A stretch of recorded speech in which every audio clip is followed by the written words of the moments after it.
तो मैं doctor Maria Anwar consultant gynaecologist and सब फर्टिलिटी एडवाइज़र दी मिड सिटी हॉस्पिटल सरगोदा। आज जिस मौजू पे बात करूँगी वो है एसिड रिफ्लक्स एंड प्रेगनेंसी। वो ख़वातीन जो कि प्रेग्नेंट हैं उनको बहुत ज़्यादा मैदे में तेज़ाबियत होती है, खाया पिया गले में वापस आता है, इसको रिफ्लक्स कहते हैं। और कोई भी प्रेगनेंसी पॉसिबल नहीं है कि वो इसके बगैर गुजर जाए, क्योंकि जैसे जैसे बच्चे का प्रेशर बढ़ता जाता है, मैदे पे ज़ोर पड़ता है, खाया पिया वापस आता है, जिसकी वजह से मैदे का तेज़ाब जो है वो सीने में जलन करता है। लेकिन कुछ एहतियातों के साथ और कुछ ट्रीटमेंट के साथ हम इसे कंट्रोल कर सकते हैं। उसमें सबसे इम्पॉर्टेंट चीज़ है कि जब रात को सोने लगें तो कम से कम 3 से 4 घंटे पहले रात का खाना खाएँ।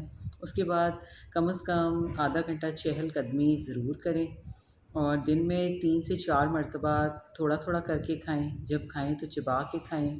पानी दरमियान में या फिर खाने के शुरू में इस्तेमाल करें, एंड में मत इस्तेमाल करें।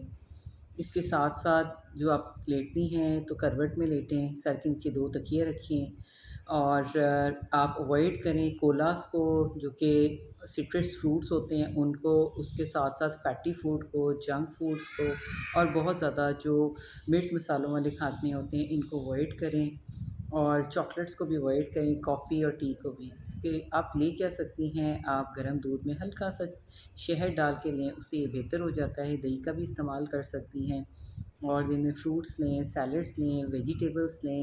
ये आपके हाज़मे को बेहतर बनाता है, रिगर्च कम होता है, तेज़ाबियत कम करता है। कोशिश करें कि जो थोड़ा-सा हैवी खाना है वो दिन के शुरू में या दरमियान में खाएँ। बहुत ज़्यादा हैवी खाना तो बिल्कुल आपने नहीं खाना, बाहर के खाने को अवॉइड करें। घर की रोज़मर्रा की जो घर में बने हुए खाने हैं उनका इस्तेमाल करें, जिनमें ऑयल और नमक, मिर्च और मसाले कम हों। इन एहतियातों के साथ उम्मीद है कि आपको रिगर्ट का मसला जो है वो आपका ओवरकम हो जाएगा। अगर फिर भी आपका मसला नहीं हल होता, हद से ज़्यादा बढ़ता जाता है, तो ऐसी सूरत में डॉक्टर से रुजू करें ताकि वो आपको अच्छे एंटासिड्स जो हैं वो रिकमेंड करें, ताकि आपका ये टाइम अच्छे तरीके से गुज़र सके। Thank you.